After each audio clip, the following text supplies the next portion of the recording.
శ్రీ గురుభ్యో నమః. వ్యాస విరచిత సంస్కృత మహాభారతంలో ఆది పర్వంలో మనం 214వ అధ్యాయంలో కిందపడి శాపానికి గురి అయినటువంటి పాండుడు పశ్చాత్తాపపడటం అనేటువంటి, తదనంతరం వానప్రస్థానికి సన్నద్ధుడవటం అనేటువంటి ఈ అధ్యాయంలో చెప్పుకునేటువంటి ముఖ్య అంశం. ముందుగా ప్రార్థన చేసుకుని నేటి ప్రవచనాన్ని ప్రారంభించుకుందాం. అయితే నేటి ప్రవచనంలో ఉన్నటువంటి విశేషం ఏంటంటే, ఈ భారత ప్రసంగాన్ని మనం ప్రారంభించుకుని నేటితో సంవత్సరం పూర్తయింది. వ్యాస భగవానుడు ఇచ్చినటువంటి దివ్యోపదేశాలను, ఆ శ్రీకృష్ణ పరమాత్ముడు అందించినటువంటి వాక్కులతో, శక్తితో, సరస్వతీదేవి ప్రసరించినటువంటి వాక్కులతో, మా పితృదేవతలు, మా తల్లిదండ్రులు అందించినటువంటి ఈ సంస్కృత విద్యాశక్తితో మీ ముందుకి ఈ విధంగా శ్లోకాలను భావరూపంలో ప్రదర్శించడం అనేటువంటిది, ఈ అవకాశం నాకు అందించిన భగవానుడికి నమస్కారాలు, ధన్యవాదాలు తెలియజేసుకుంటూ, ఈ వార్షిక సంవత్సరం పూర్తి అయినటువంటి సందర్భంగా ఆ భగవంతుడికి మనసారా ధన్యవాదాలు తెలియజేసుకుంటాను. అలాగే ఇది ఎన్ని సంవత్సరాలు పడుతుంది ఈ భారతం? ఇప్పటికీ మనం 1,00,000 శ్లోకాల మహాభారతంలో 5,500 శ్లోకాలు మాత్రమే చెప్పుకున్నాం. సంవత్సరం 213 భాగాలు పూర్తి చేసుకున్నాం. 213 భాగాలలో కేవలం 124 అధ్యాయాలు మాత్రమే చెప్పుకున్నాం. ఎన్ని అధ్యాయాలైనాయి, ఎన్ని శ్లోకాలు అయినాయి అనే దానికంటే కూడా దీంట్లో ఎంత ధర్మ సూక్ష్మాలు మనం తెలుసుకున్నాం, ఎటువంటి విద్యని మనం అందుకున్నాం, రోజు 30 శ్లోకాలు అవుతున్నాయా, లేదా ఒక్క శ్లోకమైనా కూడా ఆ భారతంలో భగవంతుడి యొక్క పరమాత్మ తత్వాన్ని మనం ఎలా అందుకున్నాం అనేటువంటి దాన్ని గ్రహించడమే ముఖ్య ఉద్దేశంగా మనం భావించాం. అది ఒక్క సంవత్సరమా, 10 సంవత్సరాలైనా అవ్వచ్చు. భగవంతుడి యొక్క శక్తితో ఈ మహాభారత ప్రవచనం ఇలా మొత్తం సంపూర్తి అయ్యేంత వరకు కూడా నిరాటంకంగా స్వామి కృప అలా మన మీద సంవత్సరం అంటే ఎన్ని సంవత్సరాలైనా సరే, ఎన్ని రోజులైనా సరే భారత ప్రవచనం పూర్తి అయ్యేదాకా వారి కృప మన మీద ఉండాలని మనసారా వేడుకుందాం. ఓం నమో నారాయణాయ. ప్రార్థన చేసుకుని నేటి అధ్యయనాన్ని పూర్తి చేసుకుందాం. ఓం శుక్లాంబరధరం విష్ణుం శశివర్ణం చతుర్భుజం ప్రసన్నవదనం ధ్యాయేత్ సర్వవిఘ్నోపశాంతయే. వ్యాసం వసిష్ఠనప్తారం శక్తేః పౌత్రమకల్మషం పరాశరాత్మజం వందే సుఖతాతం తపోనిధిం. వ్యాసాయ విష్ణురూపాయ వ్యాసరూపాయ విష్ణవే నమో వై బ్రహ్మనిధయే వాసిష్ఠాయ నమో నమః. నారాయణం నమస్కృత్య నరం చైవ నరోత్తమం దేవీం సరస్వతీం వ్యాసం తతో జయముదీరయేత్.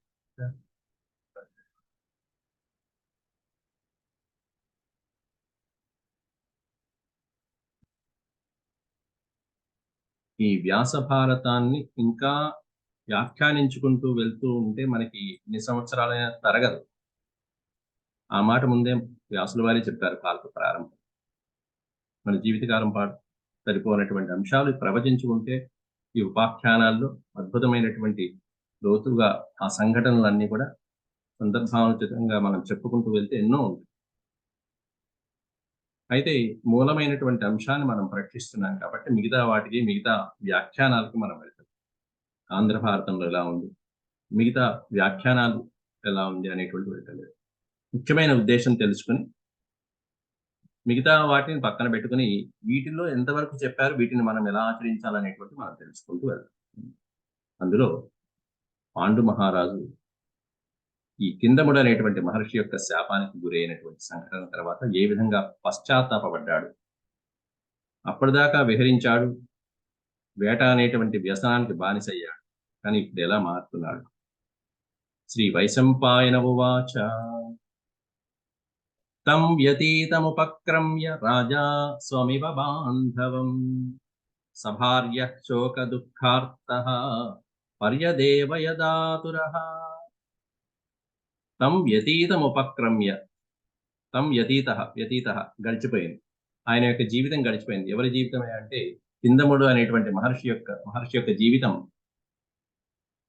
అది కూడా మృగవశాత్తు, మృగ రూపంలో సంచరిస్తూ ఆయన యొక్క జీవితం కాస్త దాటిపోయిన తర్వాత రాజా స్వమివ బాంధవం, ఎలా బాధపడ్డాయంటే స్వం బాంధవం ఇవ, తన బంధువులు ఎలా అయితే మరణిస్తే ఎలా అయితే బాధపడతారో ఆ విధంగా తన సొంత బంధువులు ఆత్మీయులు మరణించారనేటువంటి బాధ అనుభవించి, ఆ బాధను అనుభవించి స భార్య శోక దుఃఖార్తః, స భార్య భార్యలతో కలిసి, ఇద్దరు భార్యలతో కలిసి శోక దుఃఖార్తః పర్యదేవ యదాతురః, మిక్కిలి దుఃఖాన్ని అనుభవించాడు పాండురాజు. అప్పుడు పాండురాజు భార్యలతో అంటున్నటువంటి మాటలు ఇవన్నీ.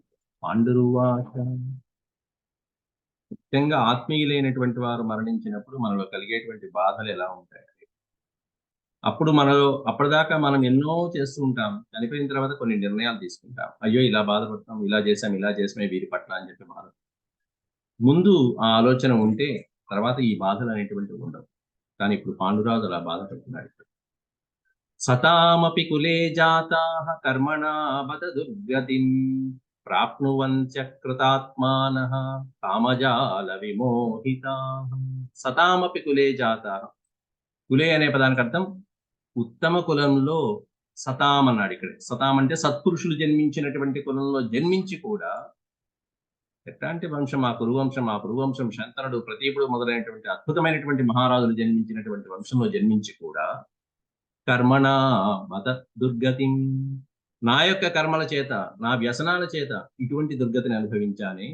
ప్రాప్నువంత్య కృతాత్మానః కామజాల విమోహితాః, దేనికోసం అంటే కామజాల విమోహితాః, ఆ కాముడు వేసినటువంటి జాలంలో, కాముడు అంటే మన్మధుడు, ఆ మన్మధుడు విసిరినటువంటి జాలంలో పడి విమోహితాః మోహవశుడైపోయినటువంటి నేను ప్రాప్నువంత్య కృతాత్మానః పాపాత్ములు పొందేటువంటి ఆ పాప లోకాలని నేను అనుభవిస్తున్నాను. ఇప్పుడు ఎంతటి పాపానికి, ఎంతటి శాపానికి నేను బానిసనైపోయాను. శశ్వద్ధర్మాత్మనా జాతో బాలయేవ పితామమ, శశ్వద్ధర్మాత్మనః జాత, ధర్మాత్ముడైనటువంటి శంతన మహారాజు యొక్క వంశంలో పుట్టినటువంటి వాడు నా తండ్రి. ఎవరు? మమ పితా మమ, బాలుడిగా మా తండ్రి గారు విచిత్ర వీరుడు, ఆ విచిత్ర వీరుడు యొక్క తండ్రి శంతన మహారాజు. శశ్వద్ధర్మాత్మనో జాత, ఎంతటి అద్భుతమైనటువంటి ధర్మాత్ముడికి జన్మించినటువంటి వాడు నా తండ్రి విచిత్ర వీరుడు. కానీ ఏం జరిగింది? జీవితాంతమనుప్రాప్తః కామాత్మైవేతి నశ్రుతం, కేవలం కామవశుడైపోయినటువంటి విధంగా చివరికి రోగగ్రస్తుడై మరణించాడని నహశ్రుతం, మా చేత కనబడేది, పెద్దల చేత మేము విన్నాం. ఆ మాట. విచిత్ర వీరుడు అంబాలికలు వివాహం చేసుకున్న 7 సంవత్సరాలకి మరణించాడు. క్షయవ్యాధిగ్రస్తుడై మరణించాడు.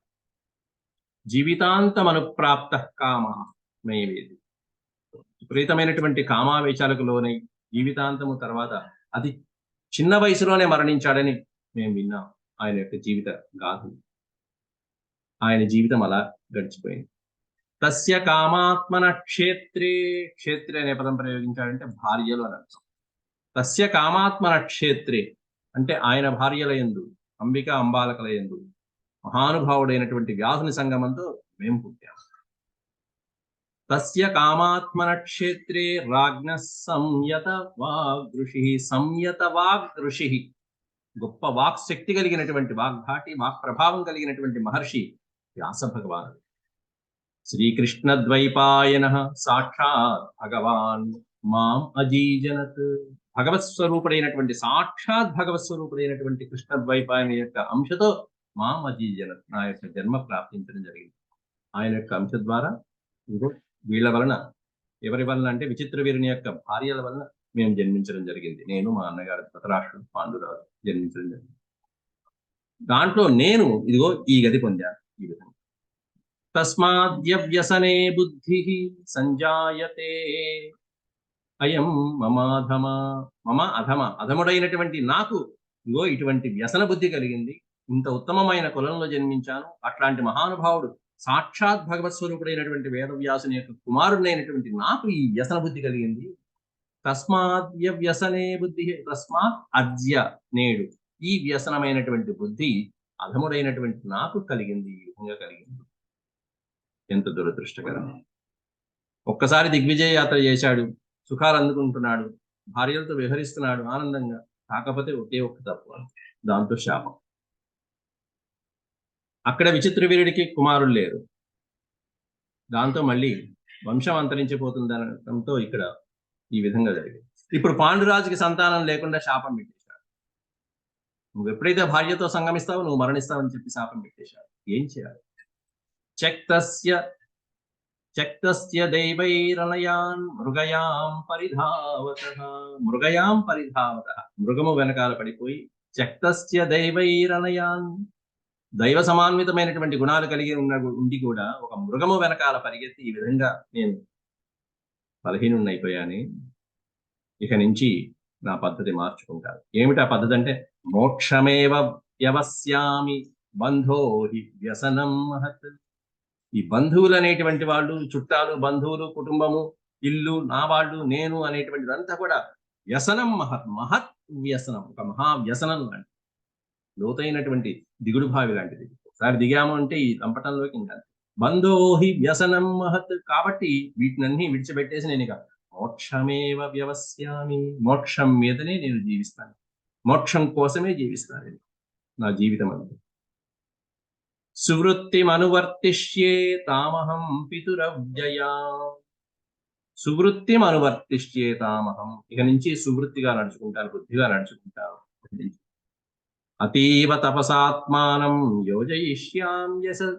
యోజయిష్యామ్యసంశయం, అసంశయం తప్పకుండా ఇక నుంచి నేను అతీవ తపసాత్మానం, నాకు నేను అద్భుతమైనటువంటి అమోఘమైనటువంటి తపస్సులో నిమగ్నమైపోతాను, తపస్సు చేసుకుంటూ ఉంటాను అని తనని తాను ఎలా మార్చుకుంటాను అనేటువంటి ఉపదేశాలని ఆ భార్యలతో పంచుకుంటున్నటువంటి అభిప్రాయాలని వ్యాసుడు వారు ఇక్కడ మనకి చెప్తున్నారు. తస్మాత్ ఏకైకస్మిన్ వనస్పతౌ. కాబట్టి తపస్సు చేసుకోవాలి కాబట్టి కొన్ని నియమాలు, నిష్టలు మొదలైనటువంటి వాటితో నేను ఉండాలి. కాబట్టి ఇక నుంచి నేను ఏకభుక్తంగా ఉంటాను. అది కూడా ఎలా ఉంటానంటే వనస్పతులను ఆశ్రయిస్తాను. వనస్పతవు అన్నాడు. వనస్పతి అంటే వృక్షము. రోజు ఒక చెట్టుని ఆశ్రయిస్తాను, ఆ చెట్టు దగ్గరికి వెళ్తాను, ఆ చెట్టు నుంచి ఏది వస్తే అది, పండు వస్తే పండు, ఆకు వస్తే ఆకు, అవే తింటాను. కందమూల ఫలాలను ఆశ్రయించి, వనస్పతుల్ని ఆశ్రయించి నేను జీవిస్తాను. ఏకాహమేకైకస్మిన్ వనస్పతో. ఒక్కొక్క వనస్పతిని ఆశ్రయించి, వృక్షాలను ఆశ్రయించి నేను పూజిస్తూ తాపసిలాగా జీవిస్తూ ఉంటాను.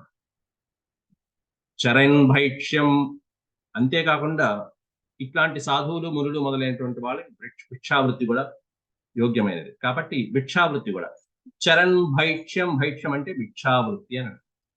భిక్షావృత్తిలో చరిస్తూ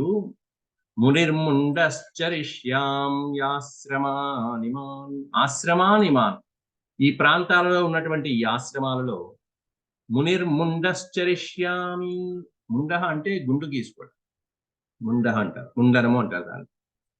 మునిర్ముండశ్చరిష్యామ్యహం అంటే తాపసులు ఏ విధంగా, సన్యాసులు ఏ విధంగా ముండనం చేసుకుని, అంటే దానికి ప్రతీక ఏమిటంటే తన అహంకారాదులు, తన పాపాలని వదిలేసుకోవడం, ఈ జుట్టు వదిలేసుకోవడంలో ఉన్నటువంటి అంతరార్థం. జుట్టు తీయించుకున్నారు, గుడికి వెళ్ళి జుట్టు తీయించుకున్నారు అంటే దాని అర్థం ఏంటంటే వాళ్ళ యొక్క అహంకారాలని, వాళ్ళ పాపాలని వదిలించుకున్నారని దాని అర్థం. అట్లా ఆ విధంగా ఆ పాపాలని నేను వదిలించుకుని నేను భైక్ష్యం చరిష్యామి ఇమాన్ ఆశ్రమాన్, ఇక్కడ ఉన్నటువంటి ఆశ్రమాలలో నేను భైక్ష్యం చరిష్యామి, భిక్షను ఆశ్రయించి నేను చరిస్తూ ఉంటాను. పాంశునా సమవచ్చన్నః శూన్యాగార కృతాలయః, ఇక నాకు ఆశ్రమం లేదు, ఏమీ వద్దు, అట్లా తిరుగుతూ ఉంటాను, ఒక్కో చోటికి తిరుగుతూ ఉంటాను. దాంతో పాంశునా సమవచ్చన్నః, పాంశు అంటే దుమ్ము, ధూళి, దాన్ని పాంశు అంటారు. తిరిగి అలసిపోయి ఎండనక వానక అలా తిరిగిపోయి దుమ్ము కొట్టుకుపోయి ధూళితో మొత్తం శరీరం అంతా కూడా కృషించినా సరే శూన్యాగార కృతాలయం, ఎటువంటి ఆశ్రమాలు, ఛేదనము లేకుండా, ఆచ్ఛాదన లేకుండా, నివాసం లేకుండా నేను అలా తిరుగుతూ వృక్షమూల నికేతోవా, త్యక్త సర్వప్రియా ప్రియ. సర్వప్రియ అప్రియ, నాకు ప్రియమైనవి అప్రియమైనటువంటి అన్నింటినీ కూడా వదిలిపెట్టేసి వృక్షమూల నికేతవ, ఒక వృక్షాన్ని ఆశ్రయించి జీవిస్తూ ఉంటానంతే. ఏదో ఒక వృక్షం, ఈ రోజు ఒక వృక్షం, నెక్స్ట్ తర్వాత ఇంకో రోజు ఇంకో వృక్షాన్ని ఆశ్రయించి ఆ వృక్షం పెట్టింది తింటే తింటాం, పండిస్తే పండు ఏదిస్తాం. వృక్షమూల నికేతోవా త్యక్త సర్వప్రియా ప్రియ. ప్రియాప్రియాలను ఇష్టాయిష్టాలన్నింటినీ వదిలిపెట్టేస్తాయి ఇక నుంచి. నశోచన్న ప్రహృష్యంశ్చ తుల్య నిందాత్మ సంస్థుతి. ద్వంద్వాలు ఏవైతే ఉంటాయో ఆ ద్వంద్వాలన్నింటినీ నేను సమానంగా చూస్తాను, కష్టమైన సుఖమైన. ఇక్కడ నశోచన్ ప్రహృష్యంశ్చ, బాధపడే వాటికి బాధపడను. ప్రహృష్యము అంటే సంతోషం, సంతోషించే వాటికి సంతోషం ఉండదు ఇక నుంచి నాకు. ఈ నియమం ఎప్పుడు కూడా మానవుడికి చాలా ఆనందాన్ని కలిగించేటువంటిది ఈ చెప్పినటువంటి పద్ధతులు ఆచరించడం. మనకి కష్టమే, కానీ ఆచరిస్తూ ఉంటే అలవాటు అయితే కనుక ఇది చాలా శుభ్రమైనటువంటి బాధ. అంటే బాధ వచ్చినప్పుడు మరీ శోకంలో దిగిపోకుండాను, ఆనందం వచ్చినప్పుడు మరీ పరమానందంలోకి అనుభవించడంలోకి వెళ్ళిపోవటం కన్నా నా శోచన్న ప్రహృష్ట్యంశ్చ తుల్య నిందాత్మ సంస్థుతి. సంస్థుతి, స్థుతి అంటే పొగడటం. ఎవరైనా ప్రశంసిస్తున్నప్పుడు విపరీతంగా హై లెవెల్కి వెళ్ళిపోకుండాను, ఇంకొకళ్ళు ఎవరైనా నిందించినప్పుడు మరీ డిప్రెషన్లోకి వెళ్ళిపోకుండాను, తుల్య సమానమైనటువంటి స్థాయిలో ఉండాలి. తుల్య నిందాత్మ సంస్థుతి. ద్వంద్వాలని ఇక నుంచి నేను సమానంగా వాడుకుంటాను, సమానంగా చూస్తాను, పరిగణిస్తాను అని చెప్పి పాండుడు భార్యలతో పంచుకుంటున్నాడు తన మనోభాగాన్ని. నిరాశీర్ నిర్నమస్కారో నిర్ద్వంద్వో నిష్పరిగ్రహ. నిరాశీర్ నిర్నమస్కార, ఆశీస్సులు ఎవరికి ఇవ్వక్కర్లేదు నేను ఇక నుంచి. చిన్నవాళ్ళకి ఆశీస్సులు ఇస్తూ ఉంటారు, పెద్దవాళ్ళ దగ్గర నుంచి వాళ్ళకి నమస్కారం చేసి వాళ్ళ నుంచి ఆశీస్సులు అందుకుంటారు. నిరాశీర్ నిర్నమస్కార, ఇక నుంచి ఆశీస్సులు లేవు, నమస్కారాలు లేవు నా జీవితంలో, అయిపోయింది. నేను ఎవరికి ఆశీస్సులు అందించక్కల్లా, నేను ఇంకెవరికి నమస్కారాలు పెట్టాలి. ఎందుకంటే నమస్కారం పెట్టాలంటే వాళ్ళు దీవిస్తారు, దీర్ఘాయుష్మాన్ భవ విజయీ భవ ఇది దీవిస్తారు. ఇంకెందుకు నాకు ఇవన్నీ ఇట్లా పెట్టుకుంటున్నప్పుడు ఇక నాకు విజయాలు ఎందుకు, నాకు ఆయుష్ ఎందుకు, ఆయుర్దాయం. కాబట్టి నాకు ఇంకా ఆశీర్వచనం అక్కర్లా, నమస్కారాలు అక్కర్లా. నిర్ద్వంద్వో నిష్పరిగ్రహ, ద్వంద్వములు అనేటువంటివి ఏవైతే ఉంటాయో ఆ ద్వంద్వాలను ఇక నుంచి నేను సమానమైనటువంటి భావంలో చూస్తూ ఉంటాను. నచాప్యవహసన్ కించిత్ నకుర్వన్ భృకుటీం క్వచిత్. నచాప్యవహసన్ కించిత్, ఎవరైనా అపహాస్యం చేసినా, నన్ను అవహేళన చేసినా, నన్ను కించపరిచినా కూడా నేను మాత్రం న భృకుటీం కుర్వన్ కించితపి నా. కళ్ళు మూడి వేయడం, కోపం తెచ్చుకోవడం, నన్ను ఇలా చేస్తావు, నన్ను ఇలా అంటావా అనటం అనేటువంటి ముఖ కవళికల్లో కూడా మార్పు రాకుండా నేను చూసుకుంటాను. భృకుటి అనే పదానికి అర్థం కనుబొమ్మలు. కనుబొమ్మలు ముడివేయటం అది కోపానికి ప్రతీక, విసుక్కి ప్రతీక ఒక్కోసారి. ఇలాంటివి ఏవి కూడా నా ముఖ కవళికలు లేకుండా నేను నిర్వహించుకుంటూ ఉంటాను ఇక నుంచి. ఎట్లా ఉంటాట? ప్రసన్నవదనో నిత్యం. నిత్యం ప్రసన్నవదన, ప్రశాంత చిత్తంతో ఉంటాను. ప్రసన్న వదనంతో ప్రశాంత చిత్తంతో నేను ఉంటూ ఉంటాను. ప్రసన్నవదనో నిత్యం సర్వభూతహితే రతః. జంగమా జంగమం సర్వం అవిహింసం చతుర్విధం. చతుర్విధం, 4 విధాలైనటువంటి జంగమం, 4 విధాలైనటువంటి చరాచర ప్రాణులు ఏవైతే ఉంటాయో, స్వేదజాలు, అండజాలు, ఉద్భిజాలు మొదలైనటువంటి, భూమిజాలు మొదలైనటువంటి 4 రకాలైనటువంటి చర అచర ప్రాణులు ఏవైతే ఉంటాయో సర్వభూత హితే రతః. హితము అంటే ఆసక్తి, అంటే ప్రాణులకి అపకారం కలిగించకుండా ప్రాణులకి హితాన్ని కలిగించేటట్టుగానే నేను ప్రసన్నంగా ఉంటూ ఉంటాను ఇక నుంచి. అంటే వేటాడటం అనేది ఇక నుంచి బ్యాన్, కంప్లీట్ గా ఆపేశాడు. ఆ విషయం ఇదే ముందు చేస్తుంటే ఈ ప్రమాదం వచ్చేది. అంతా వచ్చిన తర్వాత మనం చేసుకుంటుంటాం, చేదురుగాలే. ప్రసన్న వదనో నిత్యం సర్వభూత హితే రతః. జంగమా జంగమం సర్వం అవిహింస చతుర్విధం. అంతేకాకుండా శ్వాసు ప్రజాస్వివ సదా సమ ప్రాణభృత ప్రతి. తండ్రి తన కుమారుణ్ణి ఎలా చూస్తాడో ఆ విధంగా నేను ఇక నుంచి ప్రాణులన్నిటిని కూడా ఆ విధమైనటువంటి భావంలో చూస్తాను. ఎటువంటి ప్రాణినైనా సరే, మనుషులనే కాదు. శ్వాసు ప్రజాస్వివ, ప్రజాసు, ప్రజ అంటే సంతానము. సంతానాన్ని చూసినట్టుగా, ప్రజలని చూసినట్టుగా, తన సంతానాన్ని కన్న తండ్రి ఏ విధంగా అయితే చూస్తాడో అలా భావనలో సదా సమహ, అట్లా సమానమైనటువంటి భావనతో ప్రాణభృత ప్రాణభృత అంటే ప్రాణాన్ని ధరించినటువంటి సమస్త జీవుల్ని కూడా ఇక నుంచి నేను అలా చూస్తాను. ఏకకాలం చరన్ భైక్ష్యం కులాని దశ పంచచ. కొన్ని ఇళ్ళు పెట్టుకుంటాను, ఆ ఇళ్ల వరకే నేను భిక్షని చరిస్తాను. భిక్షని చరించడం కొంతకాలం చెట్లు ఇస్తూ ఉంటాయి, కొన్ని కాలాలు చెట్లు ఇవ్వలేనటువంటి కాలాలు ఉంటాయి. ఆ సమయాలలో ఆశ్రమంలో భిక్షాటనకి వెళ్ళొచ్చు. ఏకకాలం చరన్ భైక్ష్యం, ఒకే కాలంలో నేను ఒకే సమయంలో నియమంగా పెట్టుకుని భిక్షకి వెళ్తాను. అది కూడా దశ పంచచ కులాని. దశ పంచ కలిపితే 15 గృహాలను నియమంగా పెట్టుకుంటారు ఎప్పుడైనా సరే. ఆ 15 గృహాలు మాత్రమే నేను వెళ్తూ ఉంటాను. అంటే మరొక భిక్షకుడికి, మరొక విద్యార్థికి, మరొక మునికి అపకారం కలిగించకుండా కొన్ని ఇళ్ళు వీళ్ళు అని పెట్టుకుంటారు. ఆ ఇళ్లలో మాత్రమే వీళ్ళు భిక్షనెత్తి తీసుకుంటూ వెళ్ళాలి. వాళ్ళు ఇచ్చారా సరే సరే, లేకపోతే ఏం చేయాలి? అసంభవే వా భైక్ష్యస్య చరన్ అసనాన్యపి. అసంభవే భైక్ష్యస్య, ఒకవేళ భిక్ష దొరకనటువంటి రోజు, చరించినా కూడా భిక్ష దొరకనటువంటి రోజు, అసనాన్యపి. అసనము అంటే ఆహారం లేకుండా ఉపవాసంతో నేను జీవిస్తాను, నిరాహార దీక్షతో జీవిస్తాను. వాళ్ళ ఇళ్లలో ఒక్కోసారి దొరకచ్చు, దొరకకపోవచ్చు. ఒక ఇల్లు కాకపోతే ఇంకొక ఇల్లు, రోజు ఒకే ఇంటికి వెళ్ళకూడదు. అలా అని చెప్పి ఊరంతాను తిరగకూడదు. మరొక అధ్యాపకులకి, మరొక విద్యార్థులకి, భిక్షని చరించేటువంటి మహర్షులకి వాళ్ళకి ఇబ్బంది కలుగుతుంది. కాబట్టి కొన్ని ఇళ్లే పెట్టుకోవాలి.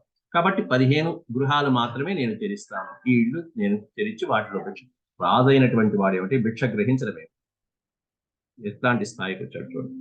కాబట్టి ఏకకాలం చరన్ భైక్ష్యం కులాని దశ పంచచ అంటూ చెప్తున్నారు ఇక్కడ.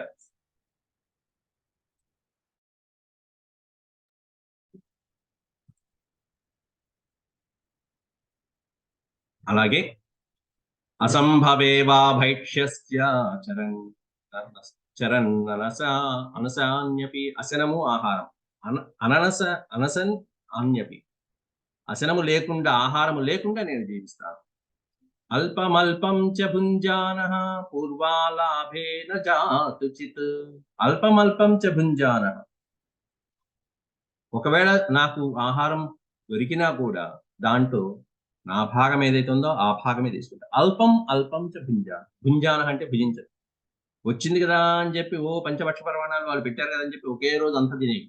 దాంట్లో దేవతలకి పెట్టవలసింది పక్కన పెట్టాలి, అతిథులకి పెట్టవలసింది పక్కన పెట్టాలి. అంటే భిక్ష తీసుకొచ్చినటువంటి ఆహారంలో కూడా దేవ, పితృ, అలాగే వైశ్వదేవ బలి అంటారు. వైశ్వదేవ బలి అంటే చీమలు, పక్షులు, జంతువులు మొదలైనటువంటి వాటికి ఆహారంగా వేయటం గృహస్థుడి యొక్క అతిథి మర్యాదల్లో, గృహస్థుని యొక్క ధర్మాలలో ఇదొక విధి.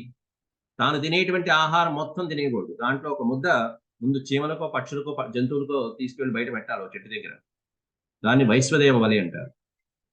అట్లా ఇక్కడ వనవాసం జీవించేటువంటి ఋషులైనా, బ్రహ్మచారులైనా కూడా ఇగో ఈ విధంగా జీవిస్తుంటారు. కాబట్టి తెచ్చినటువంటి భిక్షలు కూడా కొంతమంది తన భాగం, దేవతా భాగము, పితృభాగములు, అలాగే జీవుల యొక్క, ప్రాణికోట్ల యొక్క భాగాలన్నీ పంచిన తర్వాత మిగిలేటువంటి అల్పం ఏదైతే ఉంటుందో, కొంచెమే పదార్థం ఏదైతే ఉంటుందో అది మాత్రమే భుజించాలి. అల్పమల్పం చ భుంజ్యానః పూర్వాలాభేన జాతచిత్. పూర్వాలాభేన జాతచిత్, పూర్వలాభం. అంతకుముందు భిక్షకి వెళ్ళిన తర్వాత విపరీతమైనటువంటి ఆహారం లభించినా కూడా నేను తీసుకునేది మాత్రం స్వల్పమే తీసుకుంటాను ఆహారం. అలాగే అన్యాన్యపి చరల్లోభాత్ అలాభే సప్తపూరయన్. అన్యాన్యపి చరల్లోభాత్ సప్తపూరయన్ అన్నారు ఇక్కడ. పూర్వే లాభేన జాతచిత్ అంటే అంతకుముందు ఏదైనా గృహంలో భోజనం లభించకపోయినా, లేకపోతే వృక్షాల నుండి ఏ ఫలాలు లభించకపోయినా కొన్ని ఇళ్ళు మాత్రమే, అది కూడా సప్త. అంటే సప్త అనేటువంటి సంఖ్య ఏమిటంటే మాక్సిమం నెంబర్. ఎక్కువలో ఎక్కువ నేను 7 గృహాలను మించి నేను ఎప్పుడు కూడా వెళ్ళను అని ఒక నియమంగా పెట్టుకుంటాను. అలాభే, అది కూడా వాళ్ళు యజ్ఞాలు చేసినా, హోమాలు చేసినా, యాగాలు చేసినా వాటికి కూడా నెయ్యి మొదలైనటువంటి ద్రవ్యాలు కూడా ఈ భిక్షాటన ద్వారా తెచ్చుకోవాలి. వనవాసంలో అదొక నియమాలు. కేవలం తిని కూర్చోవడమే కాదు వనవాస జీవితం. వాళ్ళు గృహస్థులు చేయవలసినటువంటి హోమ కార్యాలు, అగ్నిహోత్రాలు ఏవైతే ఉంటాయో ఆ అగ్నిహోత్రాలకు కావాల్సిన ద్రవ్యం కూడా భిక్షాటన చేసి తెచ్చుకుని జీవించాలి. అవన్నీ వాటికి వాడుతూ ఉండాలి. కాబట్టి ఈ 7 ఇళ్లని మించి నేను ఉపయోగించుకోను. అలాభే యది వా లాభే సమదర్శి మహాతపాః. వాస్త్యేకం తక్షకో బాహుం చందనేనైకముక్షతః అలాభేవా యది వా లాభే. లభించచ్చు, లభించకపోవచ్చు. వారి గృహాల నుండి భిక్ష లభించవచ్చు, లభించకపోవచ్చు. కానీ లభించినా నేను ఒకే రకంగా ఉంటా, లభించకపోయినా సమదర్శి సమదర్శి సమానమైనటువంటి భావనతో ఉంటా గృహస్థుల పట్ల, ఆశ్రమవాసుల పట్ల. వన్యంలో ఉండేటువంటి ప్రతి ప్రాణి పట్ల ఇక నుంచి నేను సమానమైనటువంటి దర్శనంలో ఉంటాను, సమదర్శన తుల్య భావనలో ఉంటాను. అలాగే అంతేకాకుండా శత్రువు పట్ల, మిత్రుని పట్ల కూడా ఒకే రకంగా ఉంటారు. వాస్త్యేకం తక్షకో బాహుం, బాహుని నరికినటువంటి శత్రువునైనా సరే, కత్తి తీసుకుని చేయి నరికినటువంటి శత్రువుతో అయినా సరే, చందనేనైకముక్షతః, చందన వృక్షం లాగా సుగంధాన్ని కలిగించి చక్కగా చల్లబరిచేటువంటి మిత్రుడి దగ్గరనైనా సరే, ఎట్లాంటి వాళ్ళతో అయినా సరే, నా కళ్యాణం కళ్యాణం చింతయన్నుభయోస్తయో. కళ్యాణం నా కళ్యాణం, మంచి చెడు. కళ్యాణం అంటే మంచి, నా కళ్యాణం చెడు, ద్వంద్వాలు. మంచి చెడు మొదలైనటువంటి వాటి విషయాల్లో కూడా చింతయన్ ఉభయోస్తయో, అటువంటి విషయాలు కలిగించేటువంటి వాళ్ళ పట్ల కూడా ఉభయో, వారిద్దరి పట్ల కూడా నేను సమభావనతోనే ఉంటాను.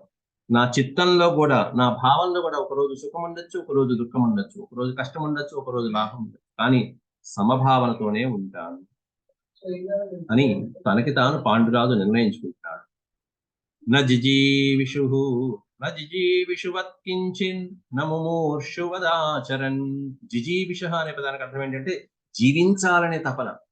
ఎవరైనా చిన్న అనారోగ్యం కలిగి హాస్పిటల్లో ఇబ్బంది పడుతూ ఉంటే వాడికి అమ్మో ఏమైపోతానో కంగారుతోనే ముందు ఎక్కువ రోగం తెచ్చుకుంటూ ఉంటాడు. అట్లాంటి జిజీవిషు కించిత్, జీవితం మీద ఇచ్చ లేకుండా జీవిస్తాయి కదా. అలాగని చెప్పి ముమూర్షువదాచరన్. ముమూర్షు అనే పదానికి అర్థం మోక్షం ఇచ్చతు ముముక్ష. మరణం మీద ఆశతో ఎప్పుడు వస్తుందో అని ఎదురు చూస్తూ ఉన్నారు. జీవితం ఎన్నాడో పరమాత్మని ఇచ్చిన జీవితం అన్నాడు మనం ఇలా చరిస్తూ ఉండాలి, ఇలా జీవిస్తూ ఉండాలి అంతే. ఇంకెందుకు ఈ జీవితం, జీవితం ఏమైపోతుందో, ఇంకేంది ఎన్నాళ్ళు ఏమైపోతుందో అనే భయం ఉండదు, మరణం మీద ఆశ ఉండదు. అలా ఉండేట్టుగా సమానమైనటువంటి స్థితిలో నేను ఉంటాను. నజిజీవిషువత్ కించిన్నముమూర్షువదాచరన్. జీవితం మరణం చైవ నాభినందన్న చద్విషన్. జీవితం అనేటువంటి దాన్ని, మరణం అనేటువంటి దాన్ని, ఈ రెండింటిని కూడా, జీవితము మరణం అసలైతే పుట్టడంతోనే వచ్చింది మరణం. జాతస్య ధ్రువ మృత్యు అన్నట్టుగా కలియుగంలో పుట్టిన క్షణం నుంచే మరణం అనేటువంటిది వస్తుంది. ఏ సమయంలో ఎలా ఎప్పుడు మరణిస్తారో తెలియదు. కాబట్టి జీవితం మరణం ఈ రెండింటిని నేను నాభినందన్ నచద్విషన్, అభినందించను, ద్వేషించను. ద్విషన్ అంటే ద్వేషించడం, దాన్ని అభినందించను. దేన్ని? జీవితాన్ని. అలాగే మరణం అనే దాన్ని ద్వేషించడం, ఈ రెండు కూడా ఉంటుంది. సమానమైనటువంటి భావనలో నేను ఉంటాను. యాః కాశ్చిత్ జీవతా శక్యాః కర్తుమభ్యుదయా క్రియాః. యాః కాశ్చిత్ జీవతా శక్య. జీవితం కోసం అనేకమైనటువంటి కర్మలు చేస్తూ ఉంటాం మనం. పొద్దున్న లేచిన దగ్గర నుంచి సాయంత్రం వరకు తినటం కోసం అని కష్టపడుతూనే ఉంటాం, సంపాదించడం కోసం కష్టపడుతూనే ఉంటాం, కుటుంబం కోసం కష్టపడుతూనే ఉంటాం. అలా జీవితం కోసం శక్త్యా కర్తుమభ్యుదయ క్రియా. అభ్యుదయము అంటే మన వృద్ధి కోసం చేసేటువంటి క్రియలు ఏవైతే ఉంటాయో, కార్యక్రమాలు ఏవైతే ఉంటాయో, పనులు ఏవైతే ఉంటాయో, తాస్సర్వా సమతిక్రమ్య నిమేషాది వ్యవస్థిత. తాస్సర్వా సమతిక్రమ్య, వాటిని అన్నిటిని అధిగమించి నేను జీవిస్తానని చెప్తాను. అంటే ఆ కర్మలన్నిటికీ కూడా తుచ్చప్రాయములే. మన అభివృద్ధి కోసమో, మన జీవితం అభివృద్ధి కోసమో, మన సంసారం కోసమో, లేకపోతే కుటుంబ అభివృద్ధి కోసం చేసేటువంటి కర్మలన్నిటినీ అధిగమించినటువంటి స్థాయి ఏదైతే ఉంటుందో ఆ స్థాయికి నేను చేరుకుంటాను. నిమేషాది వ్యవస్థిత. అవన్నీ కూడా అనవసరమైనటువంటి ఆ కర్మలన్నింటినీ మించినటువంటి స్థాయికి వెళ్ళాలి. తాసు చాప్యనవస్థాసు త్యక్త సర్వేంద్రియ క్రియ. తాసు చాప్యనవస్థాసు, అటువంటి కర్మలన్నింటినీ వదిలిపెట్టేసి, త్యక్త వదిలేసి, దేన్ని వదులుతాట? ఇంకా సర్వేంద్రియ క్రియ. మన ఇంద్రియాలు దేనికైతే ప్రేరేపిస్తూ ఉంటాయో ఆ ప్రేరేపించినటువంటి కర్మలని కూడా వదిలేస్తారు. ఆకలేస్తుంది, సమయానికి ఆహారం కావాలి, ఆ ఇంద్రియం మనకి లాగేస్తూ ఉంటుంది, తినాలి. అట్లాంటి ఆ ఇంద్రియ క్రియల్ని కూడా అటువంటి సమయంలో నిగ్రహించుకుంటూ త్యక్త వదిలిపెట్టేస్తారు. అటువంటి భావన కూడా వదిలిపెట్టేస్తారు. తాసు చాప్యనవస్థాసు త్యక్త సర్వేంద్రియ క్రియ. సర్వ ఇంద్రియాలు ఏ క్రియలనైతే వాటిని పాటించడం కోసం మనల్ని ప్రేరేపిస్తూ ఉంటాయో అటువంటి క్రియలు కూడా నేను విడిచిపెట్టేస్తాను. సుఖాలు, శారీరక సుఖాలన్నీ వదిలిపెట్టేస్తాను. సంపరిత్యక్త ధర్మార్థ సునిర్నిక్తాత్మ కల్మష. సంపరిత్యక్త ధర్మార్థ, ధర్మాలు, ధర్మార్థాలు మొదలైనటువంటివి కూడా వదిలిపెట్టేస్తాను. ఏ ధర్మము ఏమిటో ఇక అవన్నీ నాకు అనవసరం. సునిర్నిక్త ఆత్మకల్మష, ఆత్మకల్మషం లేకుండా నేను జీవిస్తూ ఉంటాను. ఎటువంటి కల్మషాలు లేకుండా, ఎటువంటి భేదాభిప్రాయాలు లేకుండా మనసుని ప్రశాంత చిత్తంతో ఉంచుకుని నేను జీవిస్తూ ఉంటాను. ఇవన్నీ ఎందుకు చెప్తున్నాడు భార్యలతో అంటే, నేను ఇలా జీవించదలుచుకున్నాను కాబట్టి మీ ఇష్టం వచ్చింది మీరు చేయండి. మీరు హస్తినాపురానికి వెళ్తారో లేకపోతే ఇక్కడే నాతో ఉంటారో అది మీరు నిశ్చయించుకోవాలి. తర్వాత వాళ్ళు ఏం చేశారనేటువంటిది అది తర్వాత శ్లోకాల్లో వస్తుంది. నిర్ముక్త సర్వపాపేభ్యో వ్యతీత సర్వవాగురా. నిర్ముక్త సర్వపాపేభ్య, సమస్తమైనటువంటి పాపాల నుండి కూడా నిర్ముక్త, విముక్తుడైపోయినటువంటి వాడి వలె. వ్యతీత సర్వవాగురా, వ్యతీత సర్వవాగురా, అతీంద్రియమైనటువంటి శక్తులు ఇంద్రియ నిగ్రహాన్ని కలిగినటువంటి వాడు లాగా. నవశే కస్యచిత్ తిష్టన్ స్వధర్మ సధర్మ మాతరిశ్వనః. ధర్మాలు, పాపాలు వీటికి అతీతంగా ఉంటూ నేను మాతరిశ్వన అంటే వాయుదేవుడి సంచారం ఎలా అయితే జరుగుతూ ఉంటుందో అటువంటి వాయు సంచారం లాగా నేను చరిస్తూ నా ధర్మాలు నేను చేసుకుంటాను. ఏమిటంటే వానప్రస్థ ధర్మాలు ఏవైతే ఉంటాయో ఆ ధర్మాలు నేను చేసుకుంటూ ఉంటాను. ఏతయా సతతం వృత్యా చరన్నేవం ప్రకారయ. ఏవం ప్రకారయ, ఈ విధమైనటువంటి పద్ధతిలో, ఈ విధమైనటువంటి వృత్తితో సతతం చరణ్, నిత్యము నేను చరిస్తూ ఉంటాను, నిత్యము నేను అనుసరిస్తూ ఉంటాను. దేహం సంస్థాపయిష్యామి నిర్భయం మార్గమాస్థితః. ఇక నా దేహాన్ని ఏ విధంగా ఉంటుంది అంటే, నా భయం నిర్భయం మార్గమాస్థితః, నిర్భయమైనటువంటి భయం అనేటువంటిది లేనటువంటి మార్గంలో దేహం ఉంటుంది. ఎప్పుడు ఉంటుందంటే పైవన్నీ నిర్వర్తించినప్పుడు దేహంలో నిర్భయం అనేటువంటి చోటు చేసుకుంటుంది. ఈ పైన చెప్పినవన్నీ ఆచరించడం, భయం అనేది ఉన్నది. ఇంకా దేహం సంస్థాపయిష్యామి నిర్భయం మార్గమాస్థితః. నాహం సుకృపణే మార్గే క్షయశోచితే. నాహం సుకృపణే మార్గే స్వవీర్యక్షయ శోచితే. స్వధర్మాత్ సతతాపేతే చరేయం వీర్యవర్జితః. నాహం సుకృపణే మార్గే, లోభులు, కృపణులు మొదలైనటువంటి మార్గము, దయారహితమైనటువంటి మార్గాలు మొదలైనటువంటివన్నీ, అలాగే వీర్యవంతమైనటువంటి మార్గాలు ఇవన్నీ వదిలిపెట్టేసి కేవలం ధర్మ మార్గము, ఈ మార్గాలు వానప్రస్థ మార్గాలు ఏవైతే ఉంటాయో వాటిలోనే చరేయం వీర్యవర్జిత. వీర్యవర్జిత అని కూడా అన్నాడు. అంటే ఇన్నాళ్ళు భార్యలతో సుఖాలు పొంది ఉన్నటువంటి నేను వాటినన్నింటినీ, ఆ సుఖాన్ని కూడా వదిలిపెట్టేసి చరేయం, అట్లాంటి నా ధర్మంలో నేను చరించాలనుకుంటున్నాను. సత్కృతో అసత్కృతో వాపి. సత్కృతః అసత్కృతః, మంచైనా చెడైనా, మంచివాళ్ళైనా చెడ్డవాళ్ళైనా. సత్కృతో అసత్కృతో వాపి యో అన్యాం కృపణ చక్షుషా. ఎట్లాంటి వాడైనా సరే, వాడు సజ్జనుడైనా, మంచివాడైనా, చెడ్డవాడైనా, ఎట్లాంటి వాడైనా సరే, యో అన్యాం అంటే ఇతరుల మీద ఇతరుల మీద ఆధారపడి జీవించేటువంటి వాడు ఉంటాడు చూసారా, అట్లాంటి వాడి యొక్క పరిస్థితి ఎంత హీనంగా ఉంటుందో అని చెప్తున్నాడు ఇక్కడ. సత్కృతో అసత్కృతో వాపి యో అన్యాం కృపణ చక్షుష. కృపణ అంటే దయామయమైనటువంటి చక్షుష, చూపుల మహిళ. దయాదృష్టితో, వాళ్ళ యొక్క దయతో మనం జీవించాల్సి వచ్చినప్పుడు అన్యాం కృపణ చక్షుష, ఇతరుల యొక్క దయా చక్షువుల మీద ఆధారపడి జీవించేటువంటి వాడు. ఉపైతి వృత్తిం కామాత్మా ససునాం వర్తతే పది. అట్లాంటి వాడి బతుకు సునాం. సునాం అనే పదానికి అర్థం కుక్క, సునకము అంటారు. సునకం అన్నా, శ్వానము అన్నా కుక్క. ససునాం వర్తతే పది, మార్గంలో సంచరించేటువంటి కుక్క బతుకులాగా ఉంటుంది వాడిది. కాబట్టి ఇతరుల మీద ఆధారపడి జీవించడం అనేది మంచిది కాదు. ఎందుకు ఈ మాట అన్నాడంటే, ఇప్పుడు ఇతడు రాజ్యానికి వెళ్ళినా కూడా ఇంకోళ్ళ మీద ఆధారపడి జీవించాలి. ఇతనికి ఉన్న శాపాలు. ఇతడేమన్నా రాజ్యం నిర్వహించాలి, ఎన్నో బాధ్యతలు ఉన్నాయి. ఇప్పుడు ఎవరి దగ్గర జీవిస్తాడు? ఎవరి రక్షణలో ఉంటారు? నాకు ఇన్ని శాపాలున్నాయి, మీరు రక్షించండి, మీరు రక్షించండి, ఎవరిని వేడుకుంటాడు? చేసింది తప్పు ఇతను. కాబట్టి సరిదిద్దుకోవాలి ఇతను. ఉపైతి వృత్తిం కామాత్మా ససునాం వర్తతే పతి. నేను ఇంత దోషం చేశాను కాబట్టి నేను ప్రాయశ్చిత్తపడి ఈ విధంగా సరిదిద్దుకోవాలనుకుంటున్నా, ఈ విధంగా జీవించాలనుకుంటున్నాను అంటూ భార్యలతో చెప్పాడు. తర్వాత వైశంపాయనులు వారు అంటున్నారు తర్వాత ఇవన్నీ కూడా విన్న తర్వాత కుంతీదేవి మాతృదేవి ఏమన్నారు, చివరికి ఏం నిశ్చయం చేసుకున్నాడు పాండురాజు అనేటువంటిది ఇంకొక 20-30 శ్లోకాలు ఉన్నాయి. అవి రేపటి ప్రవచనంలో చెప్పుకున్నాం. ఓం శాంతి శాంతి శాంతి. యదక్షరపద భ్రష్టం మాత్రాహీనం చ యత్ భవేత్ తత్సర్వం క్షమ్యతాం దేవనారాయణ నమోస్తు. సర్వం శ్రీకృష్ణార్పణమస్తు. ఓం శాంతి శాంతి. ఓం నమో భగవతే వాసుదేవాయ.